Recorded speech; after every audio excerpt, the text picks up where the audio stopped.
Hi, I'm Reilly Bodycomb. This is Nelson Puentes. We're at Bay Jiu-Jitsu.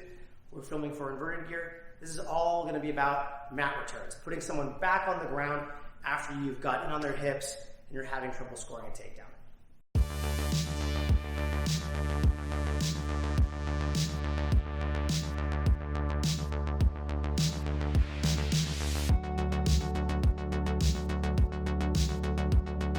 So let's talk mat returns.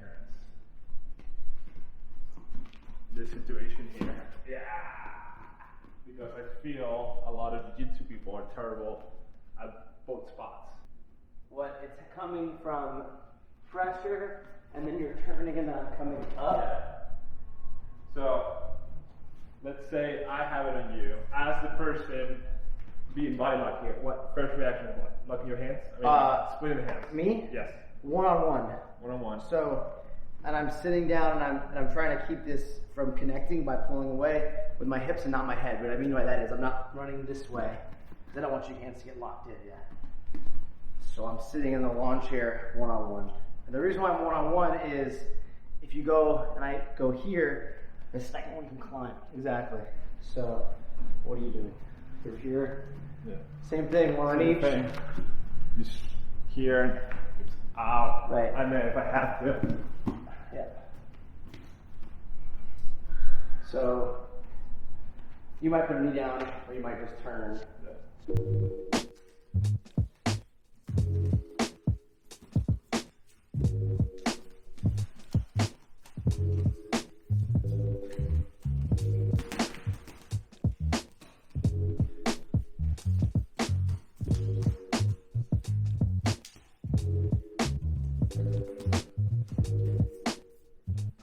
Okay, so if I snatch a single and you start to limp, then it's going to run me up to your hips. Now right here, you wouldn't want to run head forward, because I'll make a connection.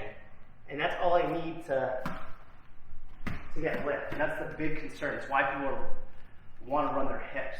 So if I'm here, you're trying to take your hips away, head towards me, one on each, so I can't keep up and you can turn. So there's a drill that I'll have students do on the wall, where I'll have them be on the wall sitting in a chair, and I want them to create as much space as they can between the wall and them, and have the head be the last thing that touches. So I'm going like that, and I'm covering X amount of ground. And the instinct people will have is to sink and throw their head forward to fix the problem, but the problem is that brings their hips back. So telling them the head's the last thing it touches, and they should be able to cover a lot of distance in that motion. I'll go a little slower. Down, this way. Down, like that. That's a good solo drill that accomplishes the same concept. If you're behind me, down, head's the last thing it touches. Turn, take a shot. Or if I wanted to be hyper aggressive on escaping, I can go here, pressure, pressure, and then take a shot back at you.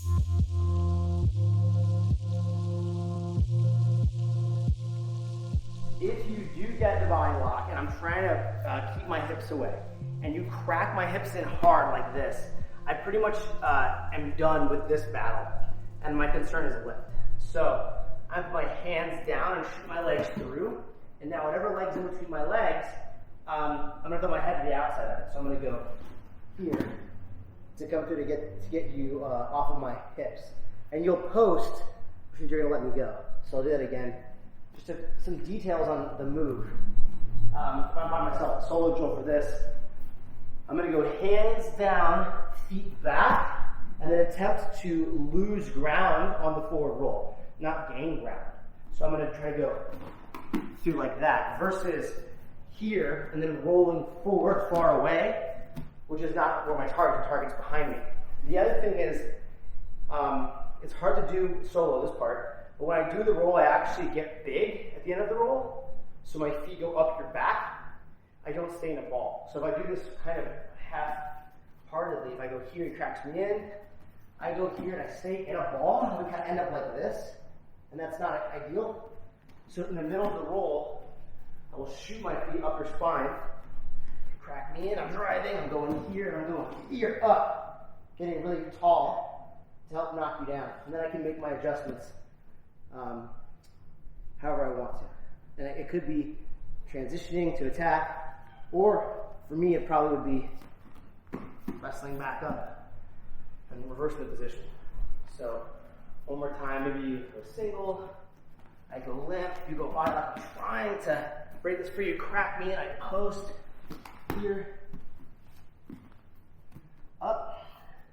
It could be double up knee bar. It could be big transitions, heel hook, ankle lock. The point is not really the finish, it's just getting yourself out of the lift.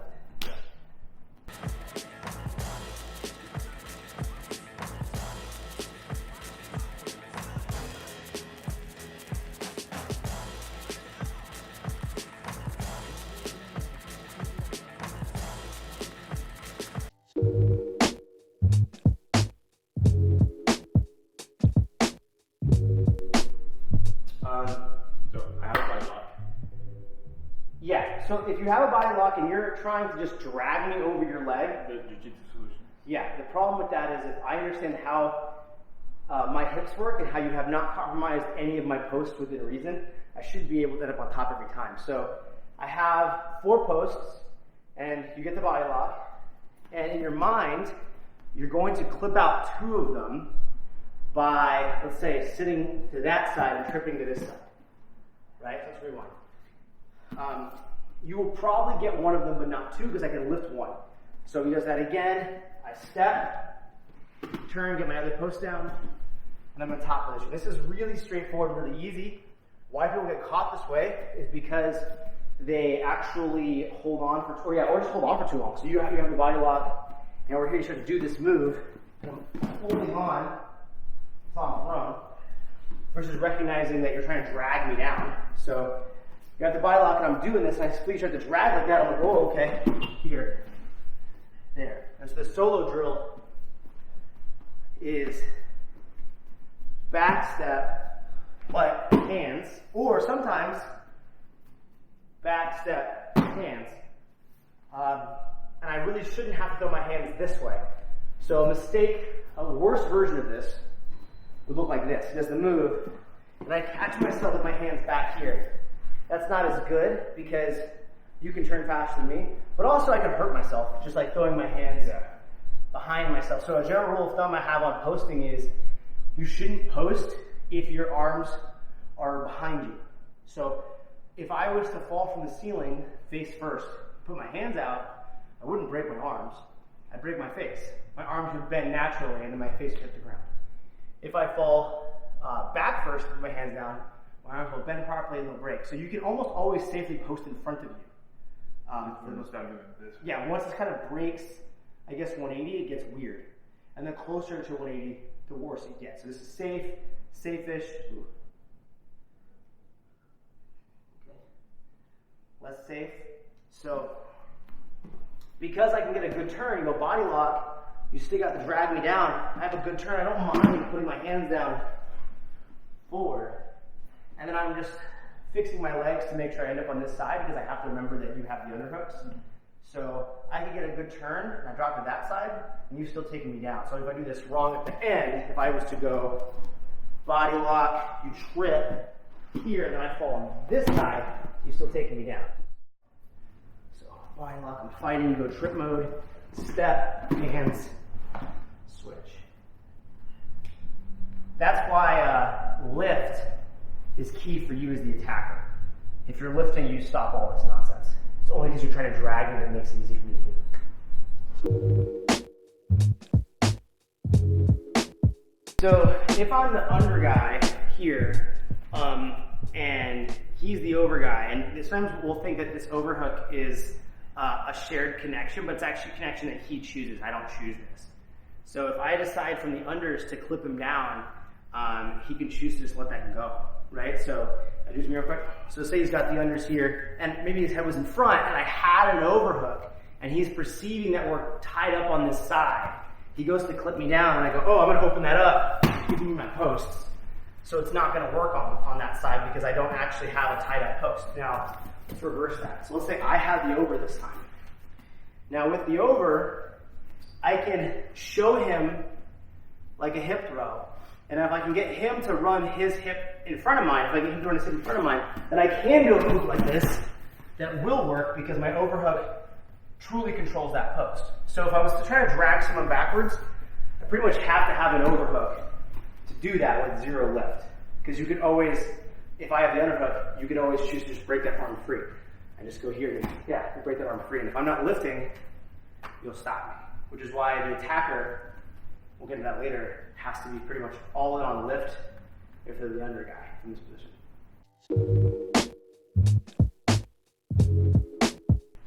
As the attacker, I'm going to want to check for lift first. That'll stop most of your counters. So if I'm behind, I've got a body lock, you've got your hands on my hands. Once I get my hips to you, now I'm ready to attempt lifting. I usually won't lift when I'm belly to back.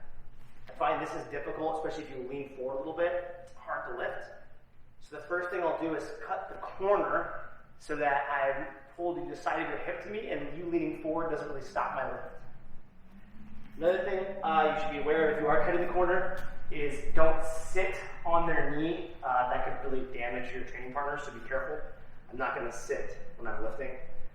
And as the person who is defending, sometimes people will shoot that foot through the leg, to try to stop this, and like that can get dangerous too. So both of you have to be aware of this part of the body lock game for your safety. Love your one MCL more than you love the points. Yes, exactly. More than you want to not get thrown, watch out sticking your foot in that hole. Once I've stepped to the front, the basic lift is just popping up. So I'm going to pick him up and put him back on his feet, going pop, back down. But to score, the easiest way will be to take him towards his quarters. Get him on his knees and his hands. So it'll look like this. I'll be here, in, hop, turn. That'll be the easiest way to put him on the mat. However, the most powerful way to put him on the mat is over the opposite shoulder. It's going to be a bigger throw, and depending on the sport, it might score more points. But I do the same cut sideways, and when I lift, I'm going to arch to this corner.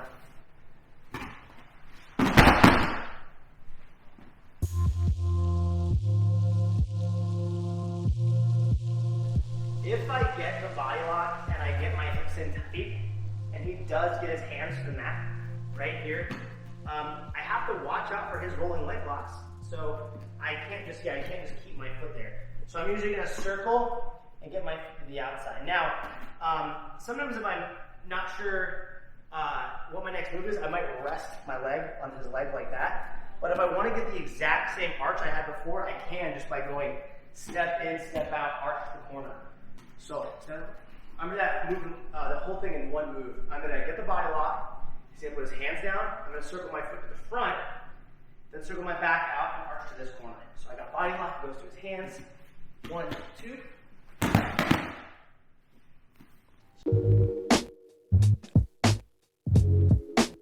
Right, so like if I'm behind you, you're digging the Kimura, I have to pay attention to a couple different things about the way I put you back on the mat. But I can return you the way we did before, where I put you straight down and then just use my knee to like free my elbow. So it doesn't completely break the lift and return game, and I just have to be aware that you have the Kimura.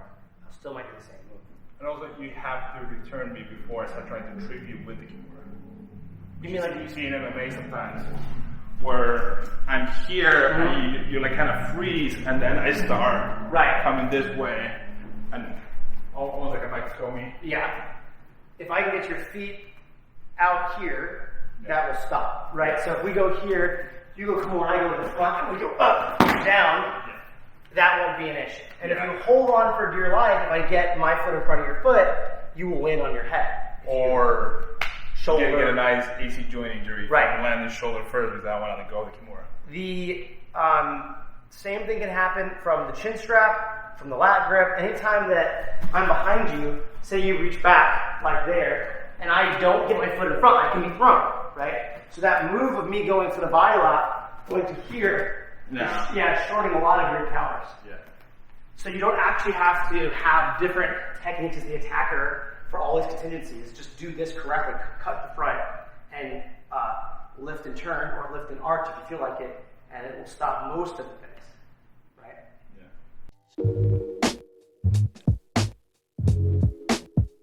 And also, what are the other ways you can break me down from here? So, same position. Okay. We're here. I go hands down. Hands down. So just hands down, same thing. I'm thinking about the leg lock. So one foot's gonna come in, and I'm pinching your legs in. I'm gonna hide my foot, get my seatbelt. Once I have the seatbelt, I'm gonna throw my leg through and get this shoulder heavy. Now the hip kick. Give me a second hook in. Let's do it again. Different angle, so I'll stand here. Here. So I'm here, stepped in, I'm pinching. I'm gonna hide my leg, get my seatbelt, and now foot comes back down, and I put all the weight in the corner here, this arm. Now, hook, I'm gonna start attacking. And you were talking about also just breaking me down, not taking my back, which will have a similar start, but a little bit different at the end. So if I want to go and start trying to climb this guy, or I feel he's going to be really strong, it might be able to shake me off and I lose his position entirely. I'm going to try to bring his hip to the ground. So what I'm going to do is, in my position, is hide here, bring my knee into the back of his knee, and I'm just going to break him down by putting weight down. Now from here, I'm going to hip escape, sit him up, start attacking the back. So let's look at that. I want you to let's rotate so they can see what's going on with this leg. So you're here. So I'm here. So behind. I'm stepping forward, right? I'm pinching here, and I'm gonna kick your leg down, and I'm gonna kick your arm out. Now from here, drag you down, sit you up, chair sit, start attacking. Right.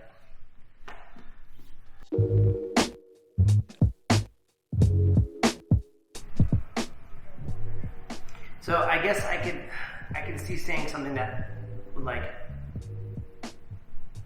one of the things that I think people that are really good at anything new is they try to narrow down the pathways they're taking towards success. That stops them from having a lot of decision paralysis because they are constantly having to fork what they want to do to succeed. People who are good find a way to make less of a mind map and more of like a mind loop, right? So wherever they are, it runs back to what they're trying to do. And if someone pulls them slightly to the left of it, they know how to loop that back to where they want to be. We call that funneling. Funneling, right? Yeah. I'm just funneling you into my game. Right, that's super important. So rather than when you're building your game, whatever that is, you should ask yourself like two questions. One, can I get us here from almost anywhere, right? And two, is there something that breaks this wide open? That's something to be careful of because we don't want to have, just do X and all of a sudden this game doesn't work. And so you're looking at the value of all the things you put in the bag and decide like, is this good enough to be part of the system? Is this one move really cool, only this one specific situation? And if that's where it's for, you might not pull the trigger fast enough to make that worth your while. Yeah. I mean, the one thing, especially let's say like this position and this mat return, is like you get there a lot, either from scramble, for like chain wrestling, then escaping something, you're gonna end up there, right? Especially if the guy's insistent in standing up. So being able to bring it back to the ground from that spot and not just have the guy run out of bounds on you, and then like reset and standing, which happens a lot in jiu-jitsu because like, especially if you go like a smaller local tournament, like your mat space is small, right? Your mat space is small. So a lot of times people are playing this game where they're being swept or taken down and then you sprint for the corner to get a reset. So being able to just wrap around the waist when they run and bring it back up and back to the mat and being able to continue the match from a superior position is huge. And as a defender, talking about funneling, as a defender, I will run you to my hips from almost anywhere. So if you're in the middle of a takedown, I'm going to charge you with having to keep me on the floor, and you'll usually have to go up to the bottom. I'm doing that because of my lack of faith in your ability to do anything once you leave my legs and go to my hips. So if you can build that skill where you actually know what to do from the hips, you can stop a lot of people from gaming you or trying to put you in that position. People who turtle when you try to pass, People who, when you're attacked on the double, get on their hands and turn and run, make you climb up to the body. Anyone who turns in the middle of a single leg attack to try to make you go to the hips. If they don't think that you can score from there, it's the best way out. So having an actual plan with the body lock, it doesn't involve just like dragging someone down or jumping a crab ride from a body lock, where even if you do put them down, they'll stand up on top of you because you're way too low. Right? That's a real common thing people see. Do is they have the body lock, they want to be doing stand up, they wish they are ground fighting, so they just jump and put their crab right in and sit, pulling that person over them, and there's this scramble when the top person turns, and they lost opportunity. You end up with them sitting on your chest, So, Well, the other thing is too, is being comfortable in those spots. I mean, comfortable with wrestling changes your game. You talk about like the bladed stance while passing. Being able to have a bladed stance, be like, all right, dude, like come up. So being able to be comfortable wrestling, and I think this is one of the spots where I think you're gonna get there, where I'm coming up and having the waist, whether it's like a scramble in no gi, even in the gi you might get to that scramble when they're coming up trying to get away from you when you're trying to sweep, but being able to come up and grab that waist and bring somebody back down is huge, and I think a lot of jiu-jitsu players don't have that. If they didn't have wrestling, judo, whatever background, they're not comfortable in that spot. Right. Or sometimes like those academies that they're super crowded and do like no takedowns whatsoever. So they have like this full sense of confidence. People just come up and they're like, you stop. And then they do that on a match and they just get hit in the planet. Right, and then for me to escape the body lock, I will run like 10, 15 feet. So if you're not ready to chase somebody who has got, hands on hands that is taking off, and you are expecting this to be over 2 or 3 feet, you'll lose people who are simply just trucking in one direction. Because you're used to the confines of the mat space. And also you said in the competition, the mat space is not a true limiting factor if I'm the defender. Like I will run off the mat to break that hands, and you have to be willing to keep up with me or be able to cut the corner to stop me from running. Definitely your training environment can limit your ability to learn things. I think that's why it's important to do sometimes not put everybody in at the same time, put people on the wall, have 2 or 3 groups going at a time, so you guys can actually see what it's like to have space. Versus all being piled up and having sort of like self-applied limitations that will mess you up in a match for sure.